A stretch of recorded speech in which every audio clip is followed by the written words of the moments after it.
Right on. Thank you.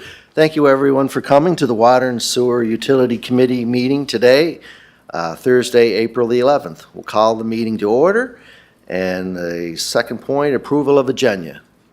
I have it by Councillor Matart, second by Councillor Ramsey. Any declarations of conflict of interest? Seeing none, we'll go down to adoption of the previous draft minutes. If there's March 14th, 2024, by Councillor Matart, second by Councillor Ramsey, and any minutes arising from the minutes.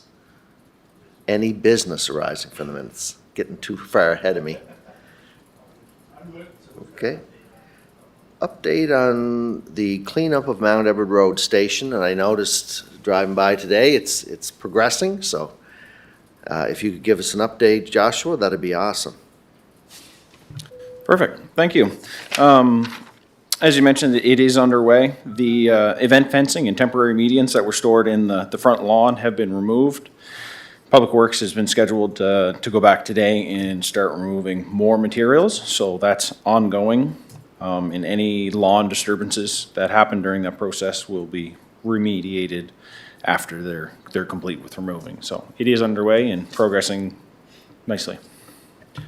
That's terrific, and I was the one that asked about that. There's a bunch of neighbors around the pumping station just wondering what was going on, and I was telling them until our depot was completed, then they'd be moving it, and it's going ahead, so very happy about that. Thank you very much. Now we'll go on to discussions, reports, update on capital project, as Josh is the assistant manager today, as our manager is away, and he'll give us an update, please. Thank you.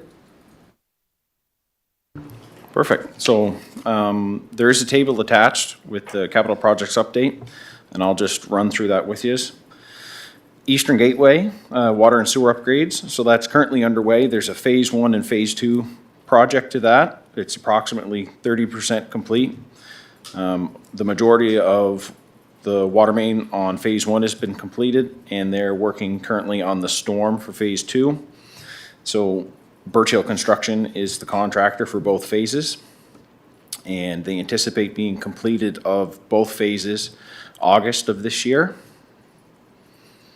The next element there is resiliency improvements at the pollution control plant. So this is nearing completion of the phase 2. Basically, there's some minor upgrades to be completed as that goes. The contractor there is Williams Murphy McLeod. So that's anticipated to be fully complete this summer. Next element is the pollution control plant digester roof rehabilitation. So the primary tank has been completed, and the secondary tank is to be completed. The contractor for that was GFL. We're just in consultations with our consultant on how to move forward with the second tank, and we're anticipating fall of this year based on the conversations we've had. Next item is the Mount Edward Road booster station upgrades.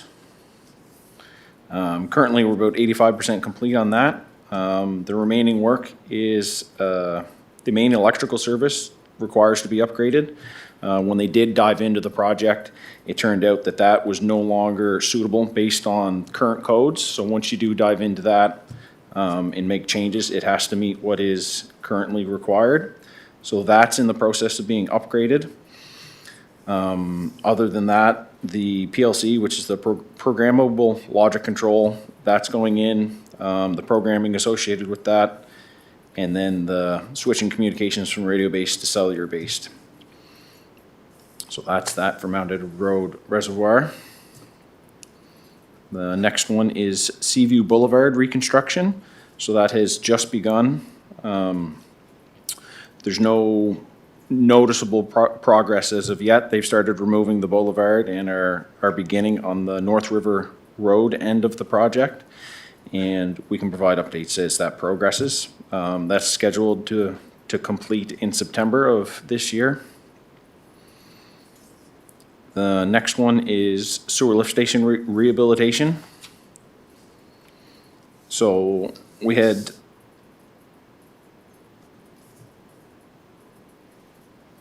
a couple of lift stations completed. Remaining currently is Walker Drive and Royalty Road. So for Walker Drive, we have some landscaping and level sensor for that location. And then currently for Royalty Road, we're waiting on a generator install. So we anticipate having that done of fall of this year. The Malpex station refurbishment. So currently, we're waiting on deciding which roofing material we're looking at. We have gotten word back from Planning and Heritage that we can go with an asphalt shingle if that's our desire, whereas it is replacing like for like. We can proceed with that if that's the direction we're looking. If we do go that way, we would still have to go to tender because the quoted amounts for that replacement have come in above what we would have that threshold as. So that's kind of where we sit at there. We're hopeful of fall, but with contractor availability, that could change. And then the last item is the communications upgrades. So currently, we're at about 90% complete. It is in progress. The last major element for install is the section between Park Street and the pollution control plant. So that's scheduled to be bored tomorrow morning. I'll be present there with the contractor. Once that is complete, there's landscaping left to be tidied up as well as splicing of the physical fibers. So the anticipated timeline for splicing, as communicated by the contractor, is about 60+ days. So there is still a window there for that. And then the landscaping should begin after April 15th, so this Monday. It should commence after that. Okay, Josh, thank you. Just, I know we'll have questions here, so go ahead, Councillor Ramsey. Thank you, Chair. Thank you for the update, Josh. I noticed Exhibition Drive, is that with sewer and water, or is that Public Works project that's going to be done this year, or start this year? Right by the racetrack there, and like I noticed Maritime Electric was there the other day moving the poles back. And I'm just wondering if that's under sewer and water, because there was supposed to be work done in that street, am I correct? Thank you. I'd have to confirm that. I believe it's a Public Works project, but if there's any sewer and water, we would try to work in conjunction with them to have that done. Yeah, the only reason I'm asking, because there's a lot of businesses on that street, and they're just wondering what the, like, disruption's gonna be, or it's gonna be, you know, traffic's gonna be allowed to go there or not, so, okay, thank you. I just didn't know if it was sewer or water, Mr. Chair, or, I thought it was a joint too, thank you. Maybe Councillor Matart's Yeah, aware. thank you, but Chair. Just go a right little ahead. bit, just more on that. I reached out to Scott regarding that, that project for Exhibition Drive. There was a street rehabilitation on the capital budget, but I believe he indicated to me that would be next year, not this year. So I'm not sure if that conflicts. So I will look into that more as well, just from the ward perspective of Ward 2 and the work that was in capital on that. I don't think it's related to, I think the water and sewer component of that was completed last year. There was a box culvert put in down at the corner, I think, of Exhibition Drive and Riverside. Wasn't there some work done there? Where? Exhibition and Riverside Drive at one point last year. By the roundabout, yeah. I think Yeah, by the roundabout, yeah. No, it was during my time here, I remember, because last year was all blocked off, because I kept going to Richard, because traffic was going up and down there, and it was causing some concern, so Richard was putting signage up about traffic hours last summer. Go ahead, to the So- chair, I guess. Sorry. There was work completed on Riverside Drive. Part of that work would have included the contractor blocking off a piece of Exhibition Drive in order to facilitate the Riverside Drive work. The water main was replaced along Riverside Drive, and it was a directional board. So they would have had fusible pipe would have been strung along that street and then back pulled into the excavation they had. So that may have been part of the work there. They would have had an excavation across just ahead of the roundabout to tie into the existing infrastructure. So that would have been completed last year.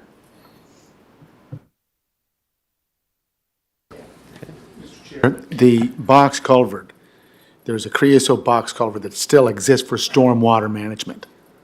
But there's a concrete that I think goes about halfway into the first roundabout on the western side, out to the water, but up to that is still box culvert. Creosote box culvert. Okay, thank you. So we'll look for that development to happen in the next year or so. Just a question on the roof, again, Malpec. If we do go, you know, I know it's been delayed. We went back and forth of asphalt or slate, and then we were gonna repair it. Now it's come back full circle. I'm just wondering, you know, the construction season now is getting ramped up. I'd hate to see it go to the fall, you know, because every day if it's leaking, it could damage the, you know, the interior part. So, you know, we'd be interested in getting this tender, if we're going to tender again, to get it, you know, ready for next month if it's possible. Because I know, you know, we have to do something about it fairly quickly, right? I know they put tarps on it again, but when you drive by there, it just be nice to get it looking better. Any thoughts yourself, Mayor Brown? Mr. Chair, I think, you know what? Like if you go down to the brass, it's called Receivers down in Water Street, the brass shop, it's with the asphalt on it, so I can see that it'll be no problem, but it's to get the tender. But Mr. Chair, that is an historic building. It was opened at the same time as this building, 1888. So we have to look at working with other departments to find some funds to make that a little more acceptable and maybe usable for office or for whatever other purposes. But yeah, I think that would be a worthwhile project. Anyways, yeah, sooner the better on the roof. Yeah, if we could get an update next month. I know it's putting you on the spot here, but we have to get this thing going. It's been dragging on, so, you know, whatever we're gonna do, if there's any money for something else, I mean, the asphalt roof is there. I never thought about repurposing the building. I mean, that's a positive idea, if that was something that we could use it. I don't know what kind of shape it's in, or insulation, or for office. I'm not sure. To the chair, and thank you for bringing that up, Mayor, because as I drive by that building all the time, I'm more aware now because of the discussions we've been having on the slate roof and so on. And to that point, I drove by there the other day and I thought to myself, we're putting a lot of emphasis on the historic value of this building. And if we're going to invest money in it just to sit there in its current state, I do think we should be exploring all kinds of opportunities to use that. I don't know what's inside there. I don't know if it's mechanical stuff. It could It's be just open space. open space. where Well, they've then used why it don't as we, a it could be lunchroom. turned into any sort of museum of some sort. Like, let's look at the future use of it and tie it back to what its original purpose was. And you know, because we're emphasizing this historical aspect of this. So just to sit there, be Yeah. historical, is for what purpose? I know that's going to require a lot of money and so on and so forth, but let's try to see if we could utilize it. It's a great suggestion that should come from all departments who might benefit from that. So I would be supportive of looking into that a little bit more in the sense of that preservation. It's a great idea. And just as a sidebar, that'd be a real good office for the counselor for Ward 6? No, I just threw that out Thinking, there. what? Yeah, that's, Frank, it's like a pickleball court, eh, Frank? Yeah. But if we could get something, I mean, that's a great idea, you know, just rather than let it sit there, maybe that's, yeah. Yeah. That's right. Yeah, so, Mr. Chair, the doors were all done over, the windows, everything was historically refitted. And if you look inside the building, it's still in good shape. There still is a well there, an operating well. Like, you can see the water coming out of it constantly, so it has and just to the north of it, Josh, is a open, there's a open space, green, there's a parkland. And if Mike Cassidy's looking at his big project on the old, the former Bootlegger? bootlegger, Slick, Rhinus? Slick Rhinos property, like, it could be a great combination. I know that it's right on that water course, which is a very sensitive water course that leads into Hazard Creek, that leads into McNeil's Pond, that leads into Ellen's Creek, that leads into the river. It's pretty important. Like, we could be tying in, using that facility and tying in some of these, the preservation of the water. I mean, we were awarded the best water in was it Canada? Land of Provinces, so what we could be doing is, let's brainstorm around all this stuff and see what we can do. I mean, it's not gonna happen tomorrow, but it's something that we should be moving forward with. Thank you. Oh, it's a great idea. See Josh writing it down? That's perfect. You never know what'll come out of these meetings, Josh. Yeah. Thank you. No more questions in the capital updates? No? Good. I guess we'll go down to the next one. Probably have a question, Mayor Brown, on the next one? It is, sir. It's the tender. The value for money audit. Are you going to speak to that, Josh, or? Thank you, Chair. This next item is the Communications Project Value for Money Audit, request for proposals. So this was posted online, and we had a proponent respond. I'll go through kind of the report here. So the report purpose here is to inform council of the results of the RFP for the Communications Value for Money Audit. The current staff recommendation is that council accepts, the committee proposes that the proposal submitted by Eagle Engineering and Consulting to complete a value for money audit of the communications project for the amount of $66,500 be accepted. This was the sole response to the RFP.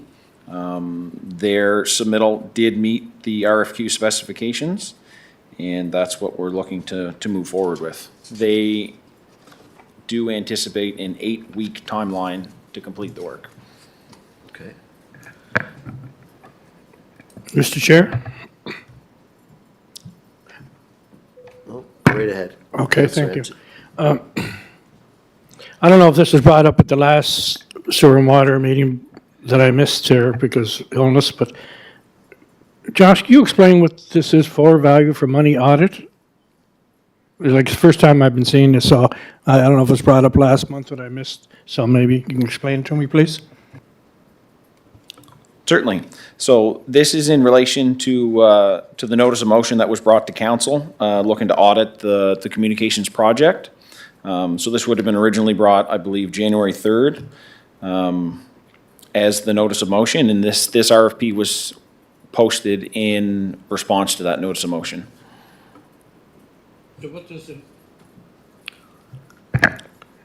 So what's the mean, RFP for, how many communication projects? Is that someone to book there to, for press releases and all that stuff? I don't know, that's what I'm asking. Thank you. No. Oh, sorry, Bob. No problem, and thanks for the explanation, Josh. This was a notice of motion put forth by Mayor Brown to get a value for money, in regards to the communications, all the wires that are underneath, just to see where we're at. It's been dragging out for a number of years, and we just wanted to get someone to come in with a professional eye to look at it, to see if the value for money is what we're getting.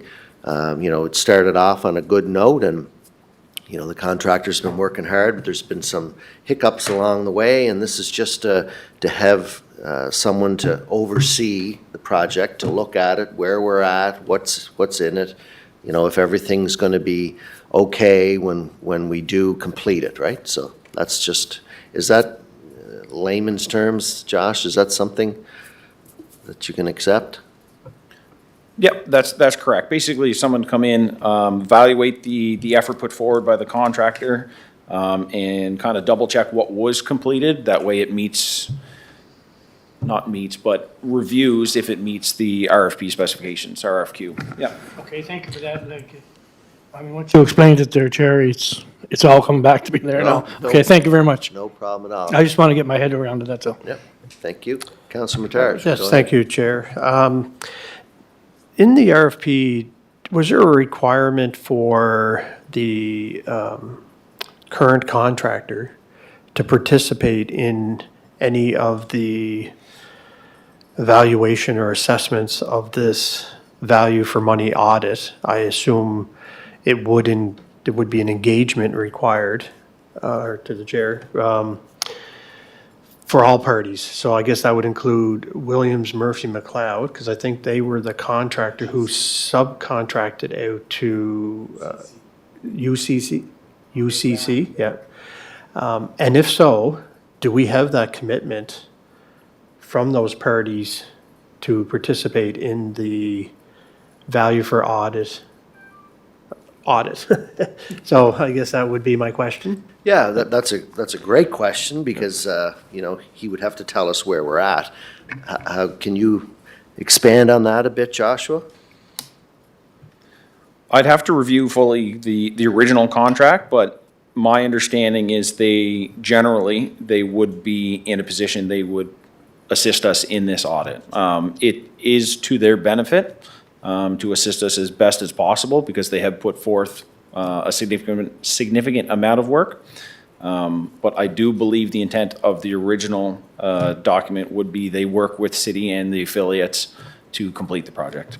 Okay, so to the chair, thank you, Joshua. I guess, if they were not willing to be a participant in that for whatever reason, certainly that would be detrimental to the audit and finding out our value for that. So, I hope that we don't go down that path. I know there's been some history here in communications and in working together and trying to come to a final conclusion here. So I hope that all parties involved here want to move this agenda forward, and as a result, to complete the audit as we are expecting from the city, to feel where our value is, and to put a bow on this and figure out where we go. Because I think this is going to lead into the next phase, which is an agreement of some sort that we are looking to do. And I know there's a name for that agreement. It's just eluding me, the IRU. Yeah. So, anyways, I really hope that there's some success here in moving forward with this audit in a very timely manner, because I think that's important as well, because we want to wrap this up, as you indicated, Chair. This has been going on a long time. So thank you for that, and thank you, Joshua. I just wanted to make that note. No, that's great. Chair, just Yes, to Mayor Brown. thank you for being patient because you've been here. And you know yourself, I go back to the original tender.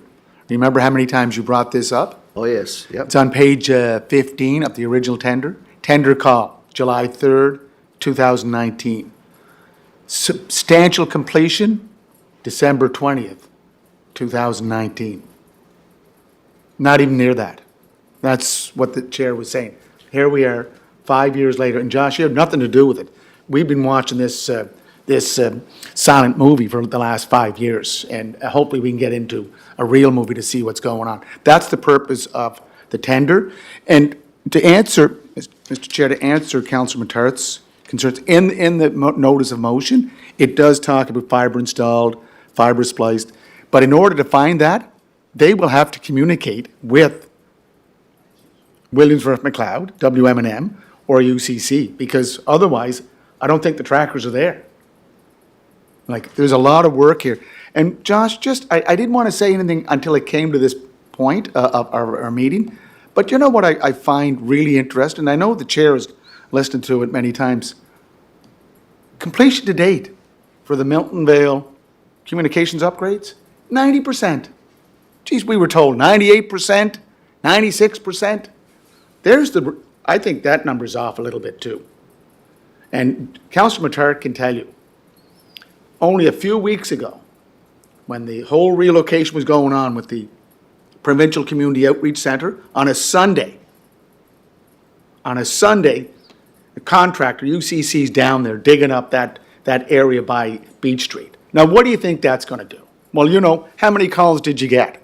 Like, we have to find a solution to this, because I keep saying this fiber network is going to be very important to the whole basket of infrastructure that we have for this city, because this is part of the super internet highway. And, you know, I see that a lot of value in it, but we have to get to it. And last point, Mr. Chair, is that in the contract, it says request for proposal, March 7, 2024. Anticipated contract award is April 9th, 2024. And Josh, you said they have a, what, 3-month window to do this work? Just correct me if I'm wrong. 2. You said 8 weeks? Yes, there's about 8 weeks for the audit to be completed. Thanks, Mr. Chair. You're welcome. So do you need anything from us, Josh? I know it's here. You know, do we have to? Correct. So this report would be basically put forward to council as resolution, and then once accepted, we can accept the bid and move forward with the process. Okay. So this would have to be forwarded. As you're Yeah. Need a motion? Okay. Councilor Matart, put that, and then we'll get it on to council at probably the next meeting. We will do it on the fourth Tuesday. If the It's on the mayor, agenda. if Right, the guys? mayor wants to move it ahead. What? Get Or it you on. can wait till next month. No, that's great. No, it's the fourth Tuesday. Perfect. Thank you. So you got that direction there, Josh. That's great. Thank you. And anything else? I think we're going to a closed session there. Does that conclude all the questions in the open? The mayor's good. No more questions today. Okay, we'll have a motion to move into a closed session as per section 119E of the Municipal Government Act of PEI. E, a matter still under consideration, contract and land negotiations. Councilor Matart, second by Councilor Ramsey. All right, we'll go into a closed.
Well, thank you. Now we're into open session, and could we have a motion to end the meeting by Councilor Matart, second by Councilor Ramsey?